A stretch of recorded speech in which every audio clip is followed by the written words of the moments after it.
Spring boot एक बहुत amazing technology है और आज उसके रोडमैप की बात करने वाले हैं कि कैसे आप लोग स्प्रिंग बूट को पढ़ सकते हो बिल्कुल बिगनर फ्रेंडली तरीके से। बिगनर से लेकर एडवांस तक सारे सारे कंसेप्ट्स आप पढ़ना सीख जाओगे। कैसे पढ़ने हैं, कहां से पढ़ने हैं, वो आज आपको पूरा गाइड करने वाला हूं। कैसे आप लोग स्प्रिंग बूट के अंदर लगते हो तो स्टार्टिंग होती है आपकी 5-6 लाख के पैकेज से और इसी के अंदर आप करोड़ तक के फिगर्स को भी टच कर सकते हो। स्प्रिंग बूट के अंदर मल्टीपल बड़ी बड़ी कंपनीज तो काम कर ही रही हैं, साथ में नए स्टार्टअप्स जिनको पता है कि उनका सिस्टम स्केलेबल होगा, फॉल्ट टॉलरेंट होगा, वो अपने बैकएंड को स्प्रिंग बूट के अंदर ही बना रहे होते हैं। एंड दैट्स वाई आज की डेट में बहुत बड़ी डिमांड है स्प्रिंग बूट को लेके भी।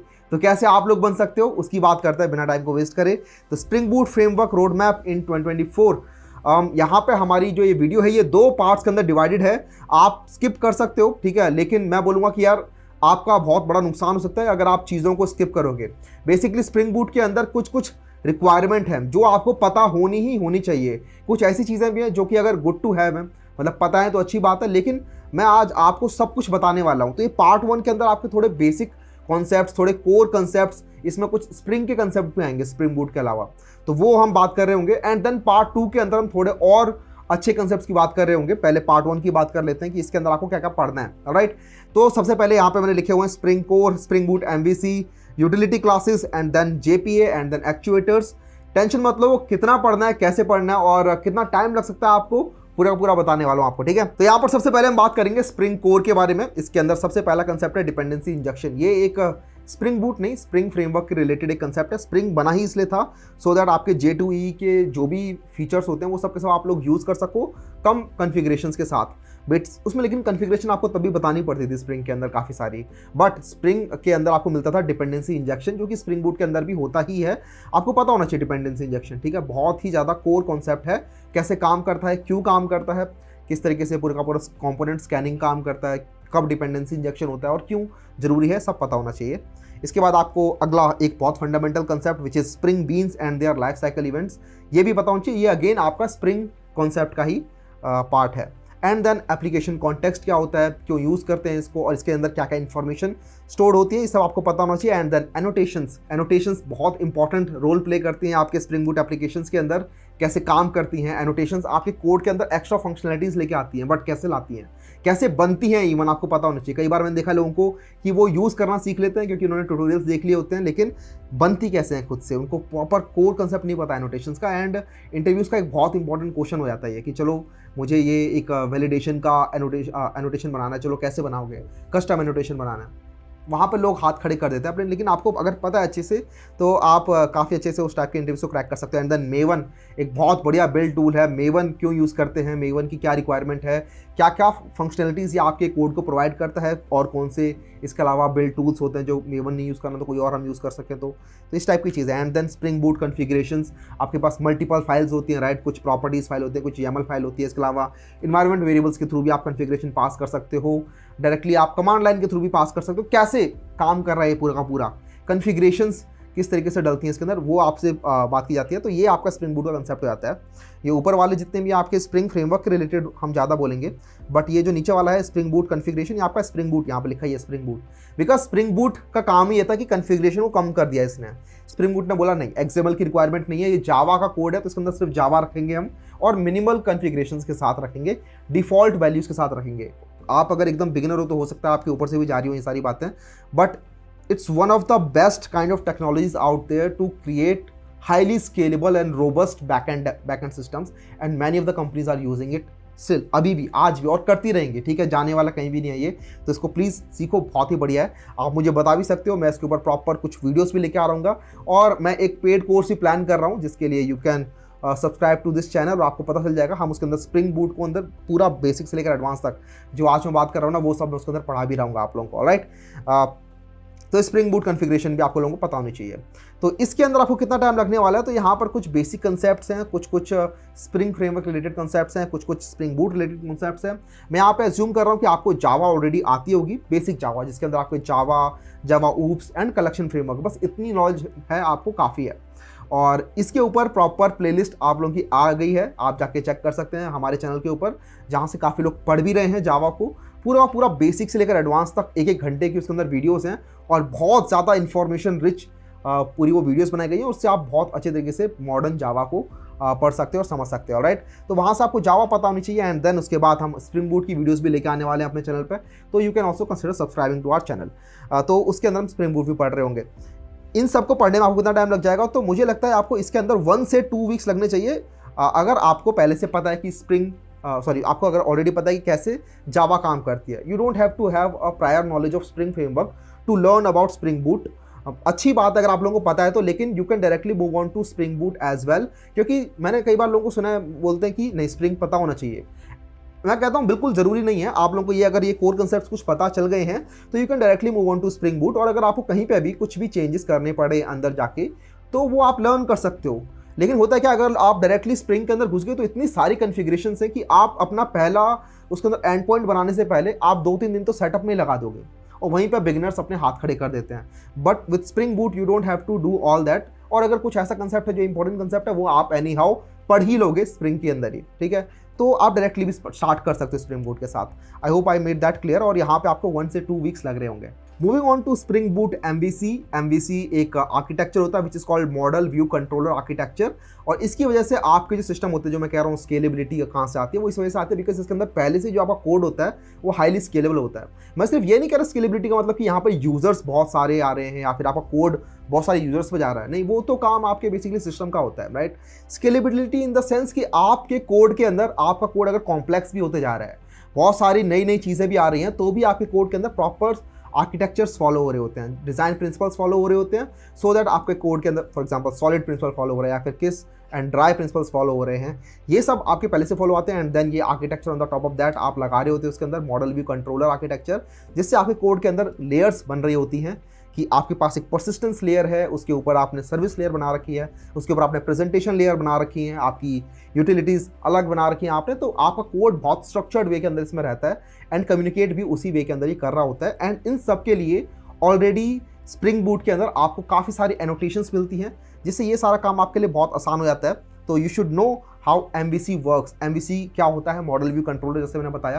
आपको कंट्रोलर्स पता होनी चाहिए, कैसे कंट्रोलर एनोटेशन होती है। अगर आपको किसी को कंट्रोलर बनाना है तो मल्टीपल टाइप की रिक्वेस्ट मैपिंग्स होती हैं आपके पास, गेट रिक्वेस्ट, पुट रिक्वेस्ट, आप इसके अंदर रेस्टफुल सर्विसेज बहुत अच्छे से बना सकते हो। एंड देन मॉडल की एनोटेशंस, मॉडल किस तरीके से आप बना सकते हो, आप इसके अंदर डीटीओ बनाते हो, आप इसके अंदर डीएओ बनाते हो, how do they all work, ये सब आप लोगों को इसके अंदर पता होना चाहिए। एंड देन ऑफ कोर्स आपकी ये लेयर्स इसके अंदर आती है, presentation layer, service layer, and then data layers हम इसे कहते हैं, कई बार परसिस्टेंस लेयर भी कह देते हैं। Both are interchangeable. And then query params in request किस तरीके से आते हैं, आपकी मल्टीपल रिक्वेस्ट होती हैं, right, gate request, put request, इसके अंदर आपको क्वेरी पैराम्स लेने हैं तो आप वो किस तरीके से कंज्यूम कर सकते हो, and all these method types as well. इसके अंदर आपको अराउंड 1 वीक लगेगा एंड आप काफ़ी कुछ सीख जाओगे। But I would again suggest कि बहुत सारे एनोटेशंस हैं, रटो मत, धीरे धीरे करके बनाते चलो एंड बस सबका मीनिंग समझते चलो कि क्यों कोई एनोटेशन रिक्वायर्ड है। अंदर जाके भी देख लो उस एनोटेशन के अंदर क्या टाइप का कोड लिखा गया है, क्यों वो रिक्वायर्ड है। ज़रूरी नहीं है सब कुछ रटना, बिकॉज इसके अंदर ना आपको बहुत सारी चीज़ें याद करनी पड़ती हैं शुरुआत में। ये मैंने भी फील किया था कि कुछ भी बनाने जाओ तो इसके अंदर बहुत सारी चीज़ें याद करनी पड़ती हैं। बट मैं ये कहूँगा कि मेरी तरह आप सबकी सब चीज़ें एक साथ याद करने के पीछे मत लग जाओ। आप ना टाइम दो, आप चीज़ें पढ़ते चलो, आप समझते चलो कि कोई चीज़ की रिक्वायरमेंट क्यों है, और वो धीरे धीरे करके विद प्रोजेक्ट्स मेकिंग जैसे जैसे करके आप उनको यूज़ करोगे, वो आपके दिमाग में और ज़्यादा तेज़ी से बैठेंगी और पूरे टाइम फिर वो याद रहेंगी। ठीक है, तो ये हमारा Spring Boot MVC. Let's move on to utility classes. तो ये यूटिलिटी क्लासेस कह लो या फिर कुछ और एडिशनल चीज़ें कह लो, जो कि पिछले 2 कॉन्सेप्ट्स में कवर्ड नहीं है, जैसे कि स्प्रिंग बूट एमवीसी के अंदर और स्प्रिंग कोर के अंदर ये टॉपिक्स आपके कवर्ड नहीं होते हैं, तो इनको आपको एडिशनली पढ़ना पड़ता है अलग से, ठीक है, जाके। तो इसके अंदर आते हैं आपके एक्सेप्शंस हैंडलिंग। आप नहीं चाहते कि आपके पास अगर डेटा नहीं मिला तो बस ऐसे नल रिटर्न कर दिया या फिर कुछ भी रिटर्न कर रहे हो, आपको मीनिंगफुल और ग्रेसफुली तरीके से हैंडल करना होता है एक्सेप्शंस को, तो वो आप यहाँ हैंडल करना सीखते हैं। एंड देन इनपुट वैलिडेशंस, ये बहुत इंपॉर्टेंट होता है कि आप नहीं चाहते आपके SQL डेटाबेस के अंदर बहुत सारी नल एंट्रीज जा रही हैं जो कि नॉट नलेबल हैं, तो वहाँ पे अगेन आपका या तो डेटाबेस फटेगा या फिर डेटाबेस के अंदर इनकन्सिस्टेंसीज आएंगी, तो इनको आप पहले ही कंट्रोलर लेयर पे ही अवॉइड कर सकते हो with the help of bean validations. And उसके अंदर आपकी इनपुट वैलिडेशंस काम में आती हैं। उसके अंदर बहुत सारे आपके प्री बिल्ट एनोटेशंस आपको मिल रहे होते हैं, जैसे not null, is empty, is email, min max length कितनी होनी चाहिए, ये सब तो आपको इसके अंदर मिल रहा होता है। You should learn about this. And then of course logging बहुत इंपॉर्टेंट होता है। ये आपको हो सकता है जब आप डेवलपमेंट कर रहे हो तो इतना इंपॉर्टेंट ना लगे, लेकिन प्रोडक्शन के अंदर जैसे अभी हमारा कोडिंग शटल है, तो प्रोडक्शन के अंदर बहुत ज़्यादा हेल्पफुल होता है लॉग्स, कि कई बार पता नहीं चलता कि कोड क्यों फट रहा है, कहाँ फट रहा है, तो क्यों फट रहा है, समझ नहीं आ रहा होता reason. But when you look at your logs तब आपको प्रॉपर पिक्चर क्लियर होती है। लेकिन वो लॉग्स अगर आप सेटअप ही नहीं कर रहे होगे तो आपको कुछ पता नहीं चलेगा कि कौन सी एपीआई कितनी फट रही है। इसके अलावा लॉग्स और भी जगहों पे हेल्प करते हैं आपको मैट्रिक्स को मेंटेन करने में, कि कौन सी एपीआई कितना टाइम ले रही है, किस जगह पे कौन सा डेटा आ रहा है नहीं आ रहा है, तो वहाँ पे आपके लॉग्स हेल्प करते हैं। And then you should learn about logging. And then there is a cool library called Lombok. ये आपकी एक डिपेंडेंसी की तरह आप इसे इंजेक्ट कर लेते हैं। एंड देन लॉम्बॉक की हेल्प से आप लोग के बहुत सारे काम, जैसे कि पोजो क्लास जो होती हैं वो आप डायरेक्टली सेटअप कर सकते हो बिना ज़्यादा कोड लिख के। तो आपके गेटर सेटर्स, आपके और भी मल्टीपल चीज़ें ये खुद बनाता है, हैश कोड इक्वल्स वगैरह, तो ये भी बहुत यूज़फुल होता है आपकी डेटा क्लासेस बनाने के लिए। एंड देन आपके पास मल्टीपल टाइप की प्रोफाइल्स होती हैं स्प्रिंग के अंदर। आपके पास यू हैव डेवलपमेंट प्रोफाइल अलग है, आपके पास लेट्स से स्टेजिंग प्रोफाइल अलग है, आपके पास लेट्स से प्रोडक्शन की एपीआई प्रोडक्शन की प्रोफाइल अलग है। तो डिफरेंट प्रोफाइल्स के अंदर आपका किस तरीके से डिफरेंट चीज़ों को हिट करना है, कौन सी प्रोफाइल में किस टाइप का मुझे कनेक्शन सेटअप करना है, वो सब के सब आप यहाँ पे हैंडल कर सकते हो। कि हो सकता है कुछ डिपेंडेंसीज ऐसी हैं जो कि आपको सिर्फ डेवलपमेंट के टाइम पे चाहिए, प्रोडक्शन के टाइम पे नहीं चाहिए, बिकॉज वो डेवलपमेंट के टाइम को फास्ट करने में हेल्प कर रही थी, तो you don't need those in production. तो वो कैसे आप डिफरेंट प्रोफाइल्स को सेटअप कर सकते हो, या फिर डिफरेंट डेटाबेसेस को इवन सेटअप कर सकते हो विथ स्प्रिंग प्रोफाइल्स, वो यहाँ पे आपको सीखने को मिलता है। ठीक है, तो ये आपकी कुछ यूटिलिटी के अंदर आ जाती हैं चीज़ें जो कि आपको सीखनी चाहिए on the top of all these जो अभी तक हमने देखा है। इसके बाद हम आगे बढ़ते हैं। अगला आता है हमारा स्प्रिंग बूट जेपीए। जेपीए बोले तो Java persistent API, Java persistence API I guess, if I am not wrong, because ये परसिस्टेंस एपीआई के अंदर ही काम में आता है आप लोगों के। परसिस्टेंस मतलब जो डेटाबेस होता है आपका, जहाँ पे आपका डेटा परसिस्टेंट रहता है। You have CRUD repositories in spring boot, जो कि बहुत इंपॉर्टेंट कंसेप्ट है और काफ़ी सारी चीज़ों को बहुत स्ट्रीमलाइन करने काम में आता है। मतलब some queries in CRUD repository class feels like magic। ठीक है, ये कैसे काम कर रहा है, राइट। आपको मल्टीपल SQL क्वेरीज नहीं लिखनी पड़ती कई बार, मतलब अगर बहुत ज़्यादा डिटेल में कोई क्वेरी है, अगर कुछ ऐसा कॉम्प्लिकेटेड फंक्शन है, कुछ एग्रीगेट क्वेरीज है कहीं पर जो हो सकता है ना मिले इसके थ्रू, तो आप वहाँ पे क्वेरीज भी लिख सकते हो obviously. But with CRUD repositories आपके मोस्टली यूज केसेस के अंदर आपको क्वेरीज भी लिखने की जरूरत नहीं पड़ती, एंड जावा से ही आप सब कुछ हैंडल कर लेते हो। यू हैव एंटिटी रिलेशनशिप्स की कैसे 1 to many या many to 1 रिलेशनशिप्स या फिर 1 to 1 रिलेशनशिप्स कैसे आपको हैंडल कर रहे हैं वो आप पढ़ते हैं। And then you have this H2 database जो कि आपका इन मेमोरी डेटाबेस होता है। तो आपको अलग से कोई सपोज करो MongoDB आप बना रहे हो तो आपको एटलस वगैरह पे जाके सेटअप करने की जरूरत नहीं है, या फिर अगर आप फॉर एग्जांपल आप पोस्टग्रेस बना रहे हो या फिर आप कोई MySQL का डेटाबेस बना रहे हो तो अलग से सर्वर्स RDS वगैरह इंस्टेंशिएट करने की जरूरत नहीं है। आप चाहो तो डायरेक्टली DB अपना लोकली चला सकते हो और लोकली आप डेटा को मिमिक कर सकते हो। डेवलपमेंट के टाइम पे ज़्यादातर लोग ये कर रहे होते हैं। डेवलपमेंट के टाइम पे आप अपना खुद का एक छोटा सा डेटाबेस अपने सिस्टम के अंदर ही बना सकते हो, एंड फॉर दैट आपकी H2 हेल्प कर रहा होता है। इसके अंदर कुछ आपको सेटअप करने पड़ते हैं कि मेरा डेटाबेस कौन सा है, URL क्या है, पाथ क्या है, ये सब, तो ये अपने आप ही डेटाबेस हैंडल कर लेता है। And then you have relational databases. ये इसकी क्वेरीज आपको तभी पता होनी चाहिए। यहाँ पे मैंने इसको अलग से इसलिए लिखा है बिकॉज कई बार क्या होता है लोग ना छोड़ देते हैं, मतलब लोगों को लगता है कि अरे यार सब कुछ तो हैंडल हो रखा है हमारा JPA के थ्रू, तो हमें पढ़ने की जरूरत नहीं है SQL queries, but you still have to know about SQL queries. यार बहुत इंपॉर्टेंट होता है क्वेरीज कैसे काम करती हैं, इसके अंदर एडवांस क्वेरीज भी आप लोगों को पता होनी चाहिए। ठीक है, अगर आपको एक बढ़िया जावा डेवलपर बनना है तो SQL queries hand in hand जाते हैं। एंड देन पोस्टग्रेस के अंदर भी आपका SQL ही होता है, तो एक पढ़ लिया तो दूसरा भी आसानी हो जाता है। You have to know about transactions and sessions, because आपके कई बार कई सिस्टम्स होते हैं जहाँ पर रेस कंडीशंस बहुत बड़ा रोल प्ले कर रही होती हैं। फॉर एग्जांपल बैंकिंग सिस्टम्स के अंदर रेस कंडीशंस अगर आ जाएं तो डेटा के अंदर इनकन्सिस्टेंसीज आ सकती हैं। तो आपको अगर एसिड कंप्लाइंट रखना है अपने डेटाबेस को, you have to learn about transactions in that case. Multiple cases होते हैं, हो सकता है कि आपका बैंकिंग सिस्टम भी ना हो, ठीक है, लेकिन तब भी जरूरी थोड़ा बैंकिंग सिस्टम के अंदर रेस कंडीशन को दिक्कत आ सकती है। आपका कोई भी हो सकता है, फॉर एग्जांपल कोई लीडर बोर्ड आप मेंटेन करके चल रहे हो, उस लीडर बोर्ड के अंदर अगर 2 लोगों का स्कोर सेम है तो आप चाहते हो जो पहले आया था उसको पहले लीडर बोर्ड में डाला जाए, तो वो वहाँ पर भी आपको रेस कंडीशंस हैंडल करनी होते हैं। एंड देन ट्रांजैक्शंस के थ्रू आप वो चीज़ डेटा हैंडल कर रहे होते हो। सेशंस अगेन एक इंपॉर्टेंट कंसेप्ट होता है जिसके बारे में पता होना चाहिए, तो ये सारा आपका SQL के अंदर ही आ जाता है। तो या स्प्रिंग बूट JPA के अंदर ये सारे कंसेप्ट्स होते हैं आपके, जिनके बारे में आपको नॉलेज होनी चाहिए। अगर मैं इसकी बात करूं पहले पुरानी क्लास की, इसके अंदर आपको सब कुछ सीखना है तो you will need around 2 to 3 weeks I would say, because काफ़ी सारे कंसेप्ट इसके अंदर आ जाते हैं। फॉर एग्जांपल ये दोनों सीखने में ही आपको मे बी 1 वीक लग जाए, एंड देन इसके अंदर आपको 1 वीक लग जाए, एंड देन स्प्रिंग प्रोफाइल्स के अंदर आपको 1 वीक लग जाए, तो 2 to 3 वीक्स आपके ऊपर भी डिपेंड करता है। हो सकता है कोई बंदा बहुत स्मार्ट हो, वो एक वीक के अंदर कर ले, हो सकता है कुछ लोग 1 वीक में से भी कम में कर लें इसको, ठीक है।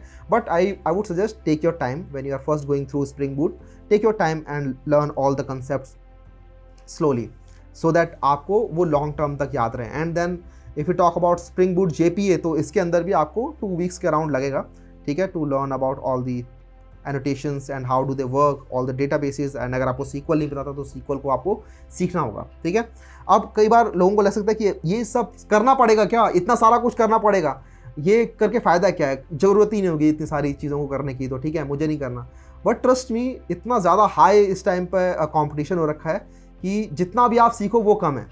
तो ये सब चीज़ें इंपॉर्टेंट हैं, ये एक्चुअली मैं एक एंट्री लेवल सॉफ्टवेयर डेवलपर से रिक्वायर्ड होती हैं ये सारी चीज़ें, पता होना उसको, अगर वो स्प्रिंग बूट के अंदर स्पेशलाइजेशन कर रहा है और उसके अंदर वो आगे बढ़ना चाहता है, तो ये सब चीज़ें आपको पता होनी चाहिए। एंड सिर्फ इतना ही नहीं, अभी तो हम आगे और भी बात करेंगे, but before moving to the part 2, let's talk about actuators now. Actuators के बारे में पता होना चाहिए, एक्चुएटर्स कैसे काम करते हैं। ये आपके बेसिकली हेल्थ चेक्स, लॉगिंग और मेट्रिक्स को स्ट्रीमलाइन करने काम में आते हैं डायरेक्टली, क्योंकि लॉगिंग बहुत इंपॉर्टेंट एस्पेक्ट होता है प्रोडक्शन रेडी एप्लीकेशन का, एंड देन मैट्रिक्स भी, एंड देन हेल्थ चेक्स भी।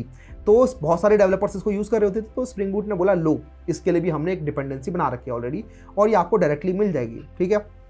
इसकी डिपेंडेंसी आप डायरेक्टली आप प्लग एंड प्ले करते हो एंड देन यूज़ करना स्टार्ट कर देते हो। तो ये सब production ready features already configured हैं स्प्रिंग बूट के अंदर, which was not the case with spring framework earlier, ठीक है।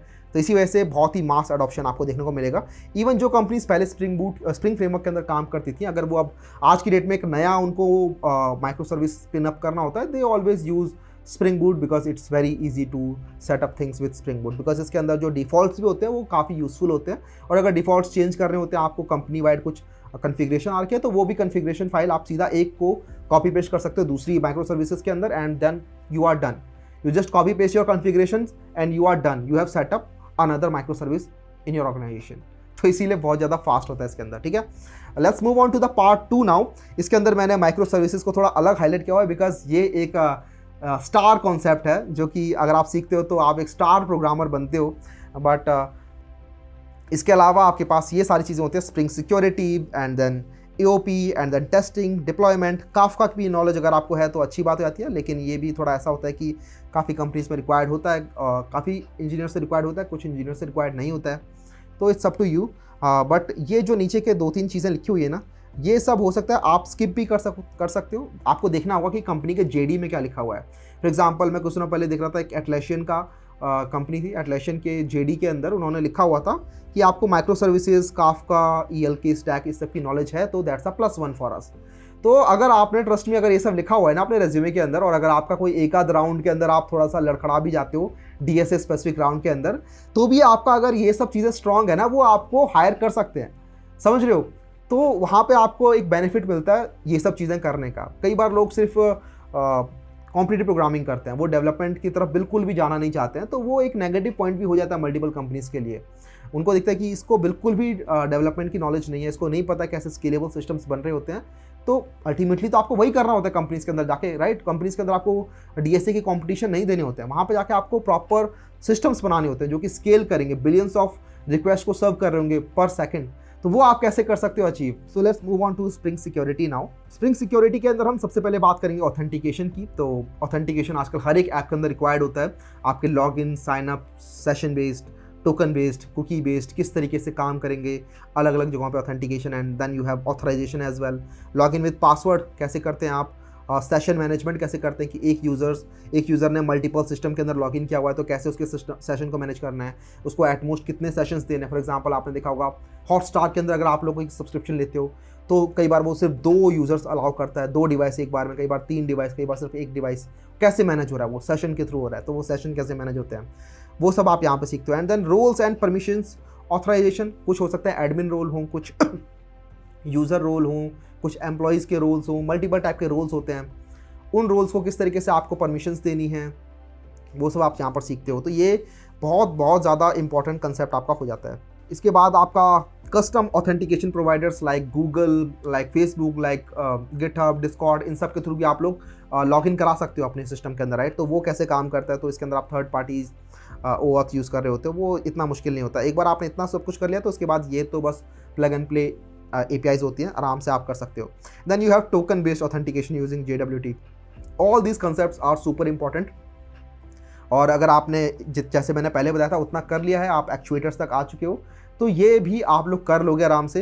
इसके अंदर आपको लेकिन टाइम देना है। You should give it around 2 to 3 weeks to learn about each and every aspect of how authentication work, how session management works, how log in works, किस तरीके से काम करता है पूरा का पूरा APIs के थ्रू भी, एंड देन जो सिक्योरिटी के अंदर फ्रंट एंड आपको मिल रहा था उसके थ्रू भी। इसके बाद आपका अगला आता है एस्पेक्ट ओरिएंटेड प्रोग्रामिंग।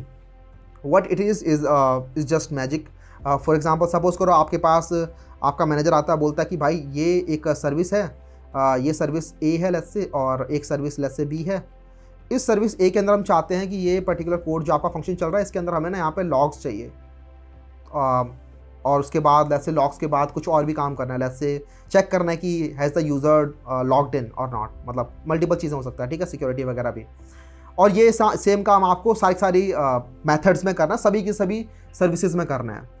तो ये सब अगर आप करने बैठोगे ना मल्टीपल सर्विसेज के साथ तो बहुत सारा टाइम लग जाएगा। आपको दिख रहा है कि काफ़ी सारा कोड है जो कि रिपीट करेगा, यहाँ भी लॉग्स का काम होगा, यहाँ भी मेरे पास सिक्योरिटी वाला काम होगा, ये रिपीट कर रहा है। तो यहाँ पे कोड रिपीट ना करो, आप उसके लिए एस्पेक्ट ओरिएंटेड प्रोग्रामिंग यूज़ कर रहे होते हो। आप एस्पेक्ट्स डिफाइन करते हो, आप यहाँ पे पॉइंट कट्स डिफाइन करते हो कि किस जगह पे वो पॉइंट कट रहने वाला है, एंड देन आप के जो एस्पेक्ट्स होते हैं वो डायरेक्टली यहाँ पे अपने आप ही प्लग हो जाते हैं अपने पॉइंट कट्स के ऊपर। तो वो जो प्लग हो रहे हैं उस प्रोसेस को वीविंग कहते हैं। खैर आपके पास मल्टीपल टाइप की एडवाइसेस होती हैं कि कब लगाना है, मे बी फंक्शन कॉल से पहले, फंक्शन कॉल के बाद में, या फिर कभी की एक्सेप्शन अगर हो गया उसके बाद में। तो ये सब चीज़ें इसके अंदर आती हैं।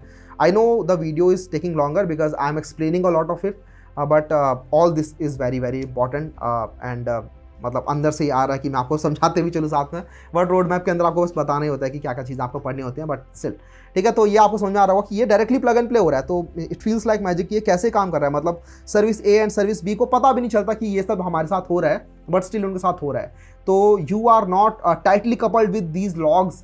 आपका हो सकता है किसी दिन कोई और लॉग लगाने का मन करे, आप आराम से कर सकते हो। You are not tightly coupled with any kind of systems. तो काफ़ी लूज कपलिंग इसके अंदर होती है, which is what we usually want with Java applications at scale, ठीक है। तो ये आपकी AOP होती है, जो आपका अच्छा कंसेप्ट होता है, जो कि आपको सीखना चाहिए। इसके अंदर you will need around 1 week because बहुत ज़्यादा कुछ इतना होता नहीं है, आप आराम से इसके कंसेप्ट को सीख सकते हो in 1 week। Then you have testing of course. Many people tend to ignore this, but काफ़ी सारी कंपनीज में अगर आप जाते हो, जैसे अगर आप खुद अपने लिए काम करो, अपने लिए कोई पर्सनल प्रोजेक्ट बना रहे हो, तो you could avoid doing the testing and stuff. आप बोलो कि मुझे नहीं करनी यार टेस्टिंग, मुझे नहीं करना, मुझे प्रोडक्ट बनाना है, मुझे APIs बनाने हैं, फीचर्स बनाने हैं। बट बड़ी बड़ी ऑर्गेनाइजेशन के अंदर आप अगर एक छोटी सी API बनाते हो, या फिर कोई प्रीवियस API के अंदर भी छोटा सा चेंज करते हो, तो आपको उसके लिए एक नया टेस्ट केस बनाना पड़ता है, ठीक है। और आपका जो कोड है वो प्रीवियस टेस्ट केसेस को भी पास करना चाहिए, तभी वो आगे बढ़ेगा और मर्ज होगा, और साथ में वो फिर प्रोडक्शन में जाएगा। प्रोडक्शन की बात तो दूर है, उससे पहले भी मल्टीपल स्टेजेस होते हैं, उसके अंदर जाएगा, ठीक है। तो आपको टेस्टिंग वहाँ पे ज़रूरी होती है। तो वहाँ पे आपको टेस्टिंग के अंदर स्ट्रगल ना करना पड़े, इसलिए पहले ही आपको टेस्टिंग सीख लेनी चाहिए। तो JUnit is a very nice library, और शुड ऐसे डिपेंडेंसी, जिसके अंदर आपकी टेस्टिंग्स काम कर रही होती हैं। तो यूनिट टेस्टिंग आप कर रहे होते हो, इंटीग्रेशन टेस्टिंग आप कर रहे होते हो, multiple type of methods you have, assert methods, तो आपको वो पता होने चाहिए। You should know about how to mock your databases using Mockito, and you have Mockito annotations as well, तो उसके आपको पता होना चाहिए कैसे काम करती है ये। तो मल्टीपल कॉन्सेप्ट्स आते हैं इसके अंदर कि कब कब आपके टेस्ट केसेस रन होने चाहिए, कैसे रन होने चाहिए। मेवन की हेल्प से काफ़ी सारा आसान हो गया आजकल टेस्ट केसेस रन करना। Otherwise you used to run test cases separately, but with Maven आप आराम से test cases with Maven life cycle वो एसोसिएटेड होते हैं, तो आराम से टेस्ट केसेस भी रन हो जाते हैं। तो और इससे फ़ायदा ये होता है कि अगर कोई कोड है जो सालों से काम कर रहा था, उसके अंदर अगर एक नया डेवलपर आता है और कोई चेंज कर देता है, थोड़ा सा भी चेंज करता है किसी नई सर्विस के लिए, मे बी बटन को ब्लू से रेड कर रहा है, तो उससे पूरा का पूरा सिस्टम ना फट जाए, ठीक है, सेवेरिटी 1 वाले इश्यूज़ ना आने लग जाएं। तो उसके लिए टेस्टिंग इंपॉर्टेंट होता है, ठीक है, कि आप जो भी कोड कर रहे हो उससे प्रीवियस टेस्ट केसेस तो एटलीस्ट चलने ही चाहिए।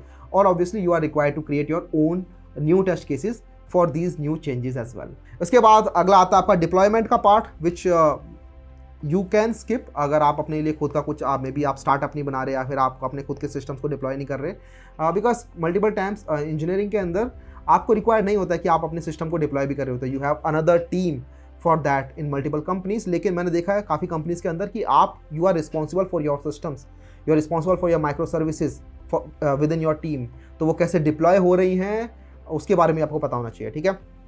डिप्लॉयमेंट की बात पता होनी चाहिए आप लोगों को कि डिप्लॉयमेंट कैसे हो रही है। तो वी हैव मल्टीपल सर्विसेज, आप AWS स्वीट के साथ आगे बढ़ सकते हो, या फिर आप एज्योर है आपके पास, गूगल क्लाउड प्रोवाइडर है, आपकी मर्जी है, ठीक है। किसी के अंदर भी आप हो सकता है सर्टिफिकेशन आप इसके लिए एडिशनल कर रहे हो, तो you have multiple services like ये डिप्लॉयमेंट के लिए मैं बता रहा हूँ, तो कोड बिल्ड से आपका बिल्ड होता है, कोड पाइपलाइन से आपकी पाइपलाइंस बन रही होती है, एंड देन डिप्लॉय करने के लिए you have Elastic Beanstalk which takes care of your load balancer, your auto scaling group, multiple security configurations, your environment variables, multiple other things। तो आपका सिस्टम अपने आप ही ऑटो स्केल भी कर रहा होता है, लोड बैलेंसर भी इसके अंदर लग जाता है अपने आप ही, इसको आप डिप्लॉय कर सकते हो आराम से, ठीक है। तो इसके बाद आपको काफ़ी सारी चीज़ों की टेंशन लेने की जरूरत नहीं पड़ती है। You should also know about VPC a little bit, ठीक है। VPC एंड सबनेट्स कैसे काम करते हैं, तो मैं यहाँ पे काफ़ी कुछ लिख दे रहा हूँ, आपको लगे कि भैया सब कुछ ही पढ़ ले को बोल दो फिर तो, लेकिन यार ट्रस्ट मी, मैं जो कंपटीशन वाली बात कर रहा हूँ ना, आजकल मैंने देखा है जो सेकंड ईयर के अंदर बच्चा है उसको भी ये सारी चीज़ें पता है,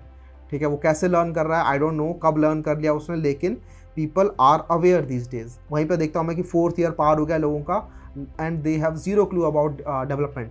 तो इट्स अप टू यू यार, आप कितना अपने हाथ में कंट्रोल लेना चाहते हो अपनी लाइफ का, और कितना आप गैम्बल करना चाहते हो, इट्स अप टू यू, ठीक है। I am not trying to scare you और anything, but these things are important. And if anyone is saying कि अरे इसकी ज़रूरत नहीं है, डॉकर सीखने की क्या ज़रूरत है, अभी से ही ज़रूरत है, ठीक है। कंपनीज के अंदर पूछा जा रहा है।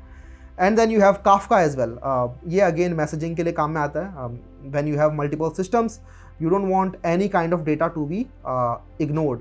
जैसे सपोज करो अब पेटीएम है, पेटीएम बोलता है कि भाई मैं ना हज़ारों करोड़ों रिक्वेस्ट 1 सेकंड में ले सकता हूँ और उनको मैं कंज्यूमर तक भेज सकता हूँ, लेकिन अब मेरा सिस्टम बहुत बड़ा हो गया, मेरी सिस्टम में मेमोरी खत्म हो गई। किसी टाइम पे स्पाइक्स आते हैं, तो स्पाइक्स के टाइम पे मेमोरी खत्म हो जाती है किसी सिस्टम के अंदर, तो कोई बात नहीं, कुछ हज़ार या लाख ट्रांजैक्शन अगर बीच में गायब भी हो जाए तो भी फ़र्क नहीं पड़ता, ओ वेल गायब, ठीक है।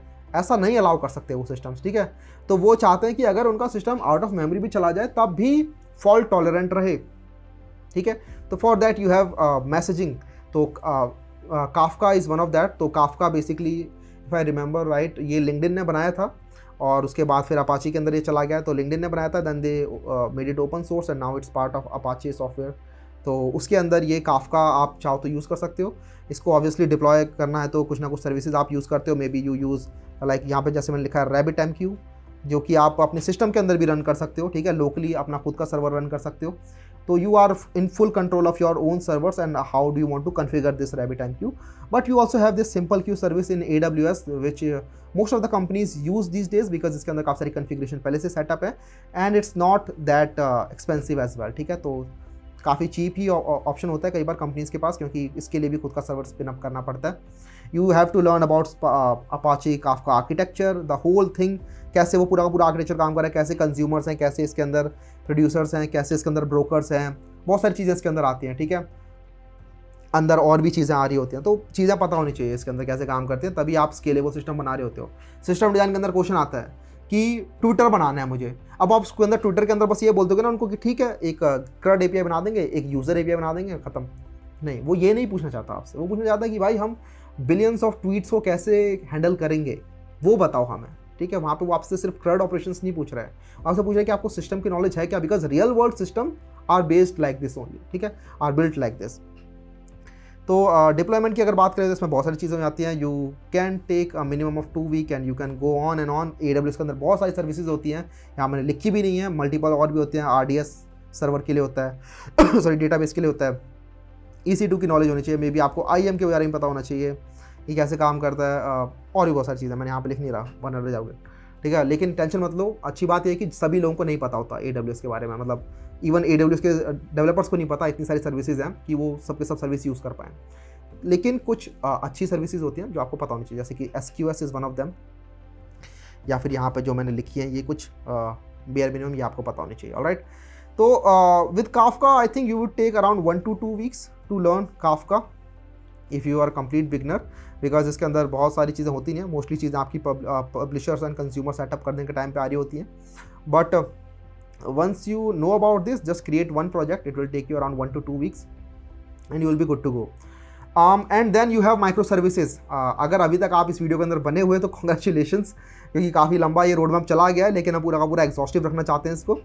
माइक्रो सर्विसेज हो सकता है कि कुछ लोग इग्नोर कर दें माइक्रो सर्विसेज। बेसिकली अगर आप SD1 टू SD2 बनना चाहते हो तो आपसे रिक्वायर्ड होता है डिस्ट्रीब्यूटेड सिस्टम की नॉलेज वहाँ पे आपसे रिक्वायर्ड होती है।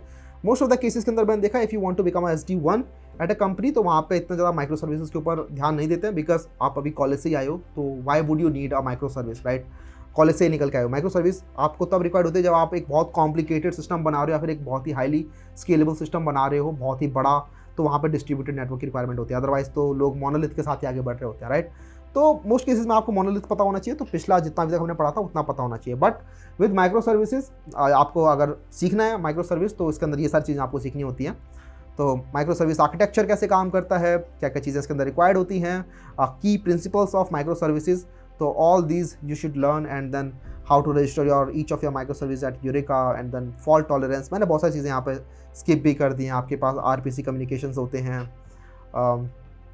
आपके पास डिफरेंट इवन यहाँ पे क्यूबरनेटिस होता है और डॉकर होता है, मैंने वो नहीं लिखा, but you should know about docker and how to dockerize multiple services in one Kubernetes, in one server, how to do that.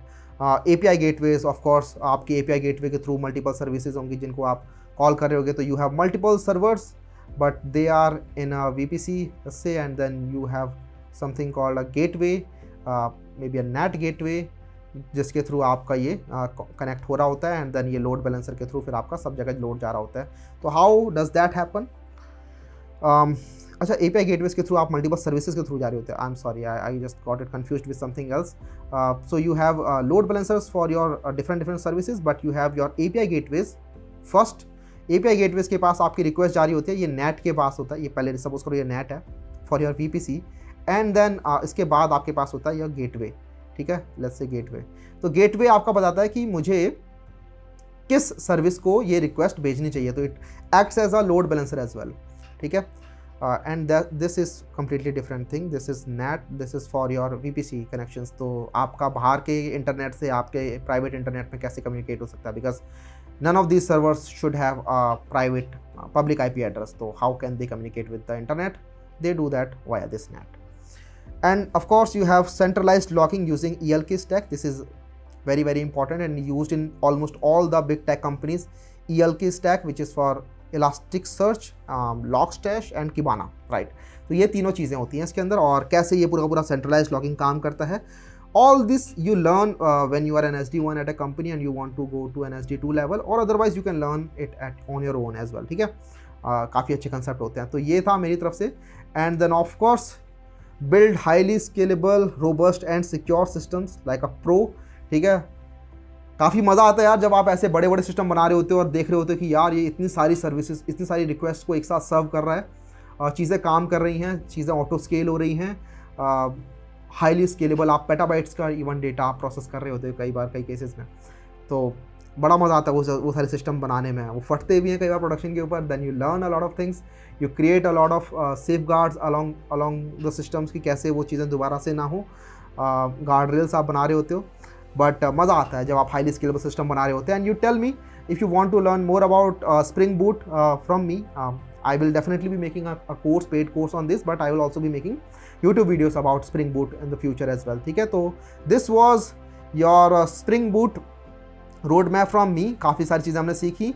This will take you around, अगर आप पूरा का पूरा सीखते हो तो this should take you around 3 months minimum, and you can keep on learning. 4 month भी लग सकते हैं, 5 month भी लग सकते हैं, लेकिन आपके सारे कंसेप्ट अगर पढ़ने हैं तो कंसेप्ट पढ़ने का time I would say 3 months है। लेकिन कुछ लोग अगर बहुत स्मार्ट हैं तो वो 1 month के अंदर भी पूरा ये सब चीज़ें कवर कर सकते हैं। It's up to you, but 3 months to 4 months to 5 months आप ऐसे करके आगे बढ़ सकते हो। या तो this was all about your Spring Boot framework roadmap in 2024 and how you can build highly scalable systems, and multiple companies are doing it. You can do it too, ठीक है। तो मिलते हैं। आपको अगर वीडियो पसंद आई तो definitely consider giving us a like, subscribe कर लो अगर आपको Spring Boot फ्रेमवर्क के ऊपर और वीडियोस चाहिए फ्यूचर में, and I will see you in the next one. मिलते हैं, बाय बाय।